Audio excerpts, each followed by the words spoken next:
शिर्डीत राडा, विखेंचे बॅनर फाडून दुचाकीची तोडफोड, आरोपी सापडतात सगळे शॉक. सध्या अहिल्यानगर जिल्ह्यात राजकीय वातावरण काहीसे गढूळ झाल्याचे दिसते.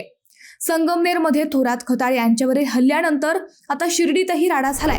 शिर्डीत माजी खासदार डॉक्टर सुजय विखे पाटील यांचे स्वागत बॅनर फाडून दुचाकीची तोडफोड केल्याची घटना घडली आहे.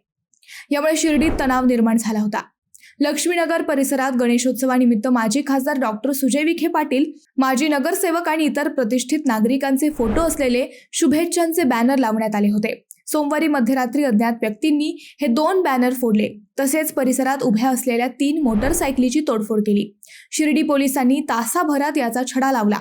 धक्कादायक बाब म्हणजे या प्रकरणात ज्या व्यक्तीने फिर्याद दिली होती तोच मुख्य आरोपी असल्याचे पोलीस तपासात उघड झाले आहे. विशाल राजेश आहिरे, राहणार लक्ष्मीनगर, शिर्डी याने शिर्डी पोलीस ठाण्यात फिर्याद दाखल केली. घटनेचे गांभीर्य ओळखून पोलिसांनी तात्काळ परिसरातील सीसीटीव्ही फुटेज तपासले. तपासाची चक्रे वेगाने फिरवतच पोलिसांना धक्कादायक माहिती मिळाली.